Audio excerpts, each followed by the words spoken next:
Assalamualaikum warahmatullahi wabarakatuh. Saya Syaputra Pratama Ramadhani, NIM 1191268. Baiklah, di sini saya akan menjelaskan materi tentang Mahjab Perspektif Maliki. Mahjab Maliki dicetus oleh Imam Maliki bin Anas al-Asbahi. Beliau lahir di Madinah pada tahun 93 Hijriah dan wafat pada tahun 109 Hijriah. Imam Maliki ini merupakan ahli hadis di Madinah di mana Rasulullah hidup dan menjadi tokoh penting di kota tersebut. Mazhab ini dikenal sebagai mazhab ahli hadis, yaitu hukum agama yang bersumber pada hadis-hadis. Hal ini, Imam Maliki lebih mengutamakan segala hal tindakan dan perbuatan berdasarkan hadis Rasul. Sebab menurutnya mustahil penduduk Madinah berbuat sesuatu bertentangan dengan perbuatan Rasul yang menjadi tokoh besar di kota tersebut. Mahjab ini lahir di Madinah dan berkembang hingga ke negara lain seperti Maroko. Imam Maliki ini dikenal sangat hormat kepada Rasulullah dan menjadikannya junjungan dalam melakukan berbagai hal dan perbuatan di dunia. Bahkan salah satu sikap hormatnya ditunjukkan dengan tidak pernah naik unta di kota Madinah untuk menghormati makam Rasulullah. Berikutnya ialah dasar hukum Mahjab Maliki. Secara berurutan, sumber hukum yang dikembangkan dalam Mahjab Maliki adalah Al-Quran, Sunnah Rasulullah SAW, amalan sahabat, tradisi masyarakat Madinah atau amal ahli Madinah, kias, teknologi, dan masalah al-mursalah atau kemaslahatan yang tidak didukung atau dilarang oleh dalil tersebut. Selanjutnya, wakaf menurut Mahjab Maliki. Definisi wakaf menurut Mahjab Maliki adalah menjadikan manfaat harta wakif, baik berupa sewa atau hasilnya untuk diberikan kepada yang berhak secara berjangka waktu sesuai kehendak wakif.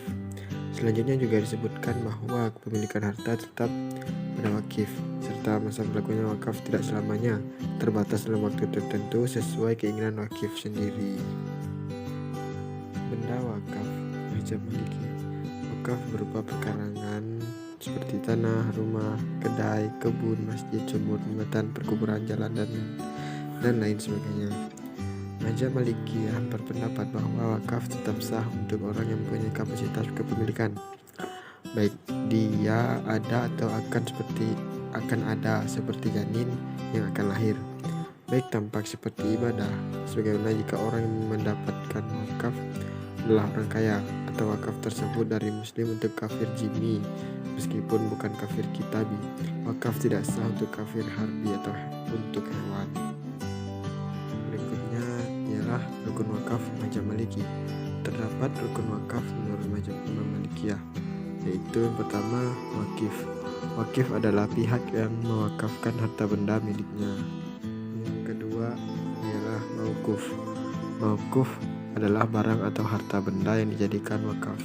Yang ketiga yaitu mauquf alaih.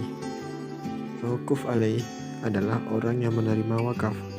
Terdapat dua jenis orang yang menerima wakaf, yakni wakaf tertentu, muayyan, dan tidak tertentu, ghairu muayyan. Yang terakhir yaitu sikhah. Sikhah adalah syarat yang berhubungan dengan isi ucapan pada saat melakukan wakaf atau pernyataan pewakaf sebagai suatu kehendak untuk mewakafkan harta bendanya. Berikutnya yaitu penjualan benda wakaf Mahjab Maliki. Dilihat dari boleh tidaknya dijual benda wakaf, terdapat 3 macam. Yang pertama, masjid tidak boleh dijual berdasarkan ijma ulama. Yang kedua, perkarangan rumah tidak boleh dijual walaupun rusak. Jika untuk memperluas masjid atau jalan maka boleh dijual. Nah, yang ketiga, barang dagangan atau hewan.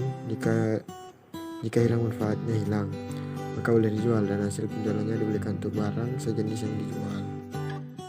Yang terakhir yaitu pandangan Mahjab Maliki tentang wakaf non-muslim. Menurut pemikiran Mahjab Maliki, bahwa orang yang muslim atau Kristen, wakafnya tidak bisa dianggap sah apabila wakaf tersebut akan dibuatkan masjid. Mahjab Maliki juga menjelaskan tentang wakaf non-muslim.